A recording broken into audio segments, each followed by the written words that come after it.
हम लोग पढ़ेंगे 13.3 गणित का कक्षा 10 का। तो इसमें दो आकृति दिए रहेंगे, एक आकृति को दूसरे आकृति में ढाला जाता है, बदला जाता है। तो इस कंडीशन में दोनों आकृति का आयतन बराबर होगा, इस पर आप ध्यान देंगे। तो इसमें बहुत बड़ा चैप्टर नहीं है, इंटरेस्टेड चैप्टर है। ऑब्जेक्टिव क्वेश्चन भी इस पर पूछता है, 2 नंबर वाला भी पूछता है और 5 नंबर वाला भी प्रश्न इससे पूछता है। ये चैप्टर बहुत इंपॉर्टेंट है। हम 1 नंबर प्रश्न जानने का प्रयास करेंगे। मैं पढ़ दे रहा हूँ कि त्रिज्या 4.2 सेंटीमीटर वाले धातु के गोले को पिघलाकर त्रिज्या 6 सेंटीमीटर वाले एक बेलन के रूप में ढाला जाता है। बेलन की ऊंचाई ज्ञात करें। तो जो दिया रहेगा सबसे पहले लिख देंगे। इसमें दिया है दो आकृति, मैंने पहले ही चर्चा किया कि इसमें दो आकृति दिया रहेगा। पहला आपको दिया है गोला में, गोला में आपको आर का मान दे दिया है। आर का मान कितना दे दिया है? तो आर का मान आपको दे दिया है 4.2 सेंटीमीटर। अब इसी को पिघलाकर क्या बनाया जा रहा है? तो बेलन। तो इनका आयतन आपस में बराबर होगा। तो आर डैश का मान इसमें 6 सेंटीमीटर दे दिया है, एच बराबर मान रहा है, कह रहे वाट। तो प्रश्न से इसमें आप देखेंगे बेलन का आयतन जो है वो शंकु के आयतन के बराबर होगा। बेलन क्यों? क्योंकि पिघलाकर बनाया जा रहा है। बेलन का आयतन बराबर किसका आयतन? तो आपको गोला का आयतन। अब चलिए गोला का आयतन, दोनों का हम लोग फार्मूला जानते हैं और फार्मूला के माध्यम से इसको बनाने का प्रयास करेंगे तो ये आसानी से बन जाएगा। इसका फार्मूला होता है पाई आर डैश का स्क्वायर इंटू एच होगा, आर डैश है, और 4/3 पाई आर क्यू कर सकते हैं। पाई से पाई कैंसिल कर देंगे, आर का स्क्वायर मतलब 6 का स्क्वायर गुणे एच का वैल्यू प्राप्त करना है 4/3 और आर का क्यू मतलब 4.2 का होल क्यू। इच्छा चाह के क्या हो जाएगा 36 और गुणे एच बराबर 4/3 गुणे 4.2 गुणे 4.2 और गुणे 4.2। 36 इधर गुणा में इधर आएगा तो भाग में, तो इसको कर सकते हैं एच बराबर 4 गुणे 4.2 गुणे 4.2 और गुणे 4.2 अब बट्टा में 36 गुणे कितना हो जाएगा 3। इसको मैं 14 बार में काट सकता हूँ, 1.4 बार में, 6 के 36 0.7 आ जाएगा। इसको भी 0.7 बार में काट देंगे। 14 14 56 और 7 में 7 से गुणा करेंगे 5.6 आ जाएगा और 7 7 क्या कर सकते हैं 49, तो 0.49 आ जाएगा। अब इन दोनों में मल्टीप्लाई करेंगे तो हमको फाइनली आंसर प्राप्त हो जाएगा। अब इन दोनों में मल्टीप्लाई करते हैं तो आता है आपको 2.774, अच्छा 744। राउंड ऑफ का नियम लगाएंगे तो नियम ये कहता है कि दशमलव के 2 अंक के बाद ही आंसर होना चाहिए। तो 4 की तुलना 5 से करते हैं, 5 से कम है तो जो का त्यों छोड़ देते हैं। अगर 5 से ज्यादा रहता तो इसमें का वृद्धि कर देते हैं। आपको सेंटीमीटर और यही आपका हो जाएगा 1 नंबर का फाइनली आंसर। आप इस तरह से 1 नंबर को सॉल्व कर सकते। दूसरा प्रश्न इसी तरह का है कि क्रमशः 6 सेंटीमीटर, 8 सेंटीमीटर और 10 सेंटीमीटर त्रिज्या वाले धातु के 3 ठोस गोलों को पिघलाकर एक बड़ा ठोस गोला बनाया जाता है। इस गोले का त्रिज्या आप ज्ञात करो। तो 3 गोले हैं, डी लिख देंगे, यहाँ पे लिखेंगे, क्या लिखेंगे? तो 2 का सोल्यूशन दिया है 3 गोलों में। कितने गोलों की बात करें? तो 3 गोलों में। 3 गोलों में हम क्या लिख सकते हैं? गोले में 3 आर त्रिज्या होगा R1, ये होगा R2 और ये क्या होगा R3। आपको ये कितना दे दिया है 6 सेंटीमीटर, ये कितना हो जाएगा 8 सेंटीमीटर, ये कितना हो जाएगा आपको 10 सेंटीमीटर। इन तीनों को पिघलाकर इसके स्थान पर एक बड़ा गोला बना दिया जा रहा है। क्या लिख सकते हैं हम? बड़े गोले में। बड़ा गोला में हम लोग आर बराबर वाट। आप देखेंगे लिख सकते हैं प्रश्न से तीनों गोलों का आयतन बराबर बड़े गोले का आयतन आप लिख सकते हो। चलिए तो छोटे गोले का आयतन, तीनों गोलों का आयतन क्या हो जाएगा 4/3 पाई R1 का क्यूब प्लस 4/3 पाई R2 का क्यूब हो जाएगा। 4/3 पाई R3 का पावर 3 बराबर 4/3 पाई बड़ा R का क्यूब। सब में क्या कॉमन कर सकते हैं? तो 4/3 पाई, यहाँ पे क्या होगा R1 cube plus R2 cube plus R3 का क्यूब बराबर 4/3 पाई बड़ा R का क्यूब। ये कैंसिल कर देंगे। R1 का क्यूब मतलब 6 का क्यूब, यहाँ पे 8 का क्यूब, 10 का क्यूब बराबर यहाँ क्या हो जाएगा R का क्यूब। चलिए R क्यूब इधर कर देते हैं, 6 के 36 और 36 में गुणा करेंगे आएगा आपको 216 और ये 512 आ जाएगा। अब प्लस 10 का क्यूब करते हैं आपको 1000 आ जाएगा। इन सबको जोड़ते हैं तो 17 से 28 आता है। आप जोड़ के देख लेंगे, R इधर क्यूब में इधर आएगा तो इसका घनमूल निकाल देंगे। अब 17 से 28 किसका घनमूल होता है? तो आप देखेंगे तो 17 का 28, 12 का 12 बना है 144 है, और 144 में गुणा कर देंगे तो संभवतः 12 इसका अब इसका हम लोग घनमूल निकालते हैं तो क्या लिख सकते हैं 3, फैक्टर निकालेंगे तो 2 गुणे 2, 2 दूना के 4, फिर आपको 3 हो जाएगा, माने मतलब ये 2 गुणे 2 गुणे 2 गुणे 2, 3 गुणे 3 गुणे 3, फैक्टर आप निकाल के देख सकते हो। ये 3 3 का पेयर लगाएंगे तो 2 गुणे 2 गुणे कितना आ जाएगा 3, तो 2 दूना के 4 और 4 3 12 सेंटीमीटर, यही आपका हो जाएगा आंसर। अब 3 का सॉल्यूशन देखेंगे। व्यास 7 सेंटीमीटर वाला 20 मीटर गहरा एक कुआं खोदा जाता है और खोदने से निकला हुआ माटी को समान रूप से फैलाकर 22 मीटर गुणे 14 मीटर वाला एक चबूतरा बनाया जाता है। चबूतरे की ऊंचाई ज्ञात करें। तो चबूतरे घन के आकार का होगा। इसमें भी दो आकृति आपको दे दिया है। कुआं किस आकार का होता है तो बेलन के आकार का होता है। तो यहाँ पे स्पष्ट रूप से आप लिख सकते हो, दिया है कुआं और पोस्ट में क्या लिख सकते हैं बेलन में। तो यहाँ कुआं में दे दिया है और आपको आसानी से इसको लिख सकते हो बेलन में। डी का मान 7 मीटर, तो आर का मान कितना हो जाएगा 7/2 मीटर, और एच का वैल्यू कितना हो जाएगा तो आपको 20 मीटर हो जाएगा। अब चबूतरे में चबूतरे किस आकार का है तो घनाभ के आकार का है। तो घनाभ में किसका वैल्यू आपको दे दिया है तो एल का वैल्यू दे दिया है 22 मीटर और एच का वैल्यू कितना दे दिया है 14 मीटर। अब इसके माध्यम से हम लोग निकाल सकते हैं एच बी का मान दे दिया है और एच का मान हम लोग को निकाल देना। इन दोनों का आयतन बराबर होगा, यानी कुआं का आयतन प्रश्न से कौन कौन आपस में बराबर हो जाएगा तो प्रश्न से कुआं का आयतन बराबर किसका आयतन तो चबूतरा का आयतन। अच्छा, कुआं किस आकार का है तो बेलन का आकार का है। तो बेलन के आकार के लिए हम फॉर्मूला लगाएंगे बेलन वाला पाई आर स्क्वायर इंटू एच, और चबूतरा है घन के आकार का तो एल बी एच। चलिए पाई के स्थान पर 22/7 और आर का स्क्वायर मतलब 7/2 का दी होल स्क्वायर, यानी 7/2 गुणे 7/2, और एच का वैल्यू कितना है तो आप 7 लिख सकते हो। एल का वैल्यू 22 और एच का वैल्यू 14 गुणे एच, ये इधर गुणा में इधर आएगा तो भाग में कर सकते हैं।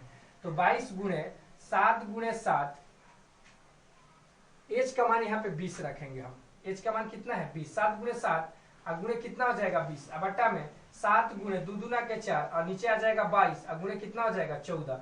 ये 22 से 22 कैंसिल, ये 7 दूना के 14 और ये 7 दूना के 14, ये 7 एकम 7। उसके बाद आपको यहाँ पे जो बचेगा उसको हम काट के आसानी से आगे स्टेप में इसको निकाल सकते हैं।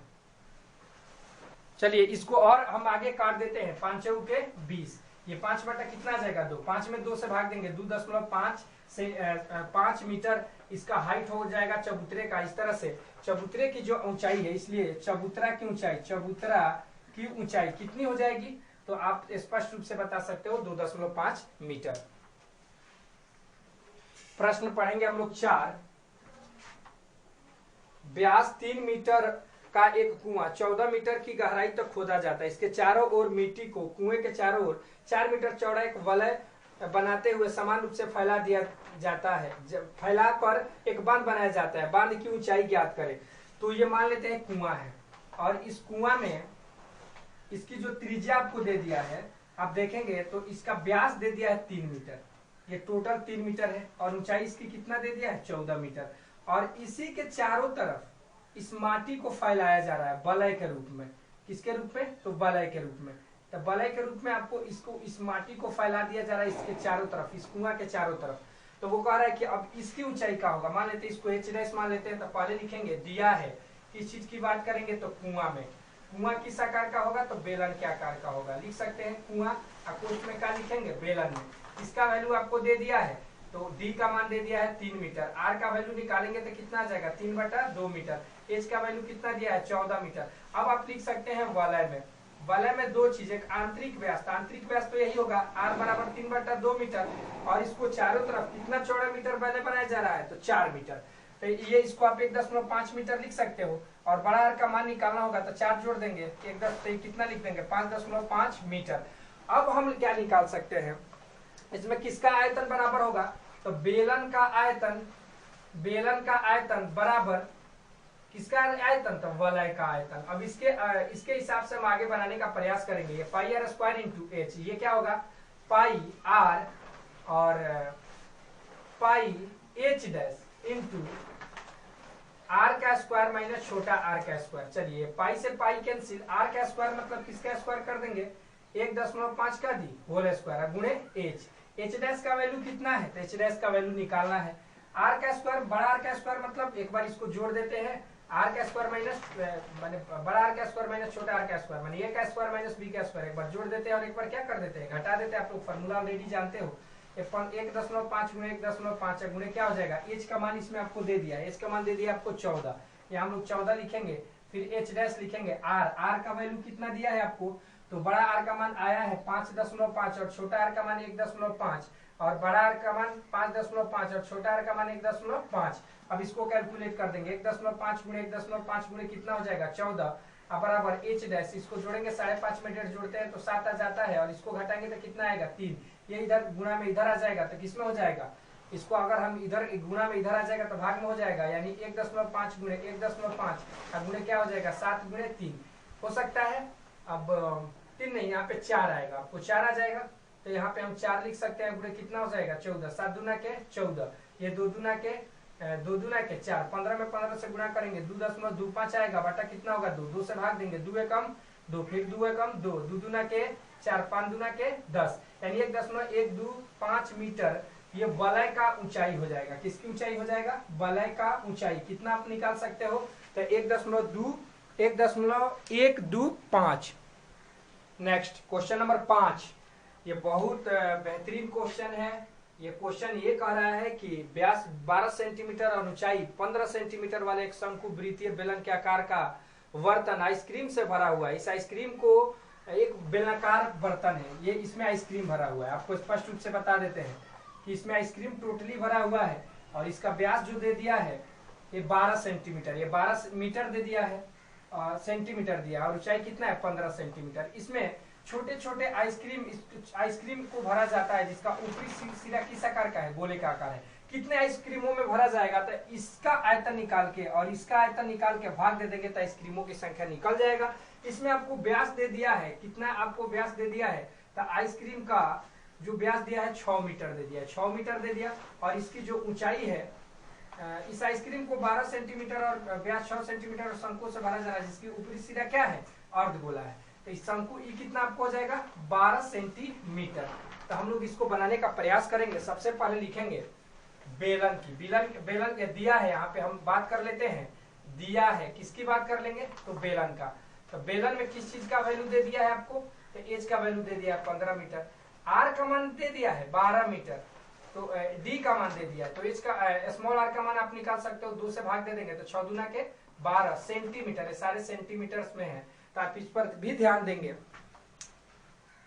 अब आपको यहाँ पे अर्धगोला आइसक्रीम में हम लिख सकते हैं, आइसक्रीम में 2 है, एक अर्धगोला है, तो अर्धगोला में डी का मान आपको दे दिया है 6 सेंटीमीटर। तो अगर हम आर का वैल्यू निकालना चाहते हैं कितना आ जाएगा 3 सेंटीमीटर, इसको डैश के रूप में हम लोग प्रयोग कर सकते हैं। शंकु में उसी बात को हम लोग लिख रहे हैं, शंकु में आप देखेंगे टोटल जो एच है यहाँ से लेके यहाँ तक, ये एच डैश का वैल्यू कितना हो जाएगा 12 में से 3 घटा देते हैं कितना आ जाएगा 9 सेंटीमीटर। चलिए और आर डैश का भी मान कितना हो जाएगा 3 सेंटीमीटर। अब क्या लिख सकते हैं, अब क्या करेंगे कि इसके आयतन में इस आयतन से दोनों के आयतन से क्या कर सकते हैं भाग दे देंगे, इसलिए आइसक्रीमों की संख्या आइसक्रीमों की संख्या बराबर क्या हो जाएगा आप लिख सकते हो बेलन का आयतन। अब बटा में कौन कौन चीज के आयतन को जोड़ेंगे तो शंकु का आयतन प्लस अर्धगोला का आयतन जोड़ देते हैं, अर्धगोला का आयतन। चलिए कितनी आसान है आप देखेंगे, बेलन का आयतन मतलब pi r square into h, pi r square into h, इसका क्या होगा 1/3 पाई आर स्क्वायर का dash into h dash plus 2/3 pi r dash का पावर 3।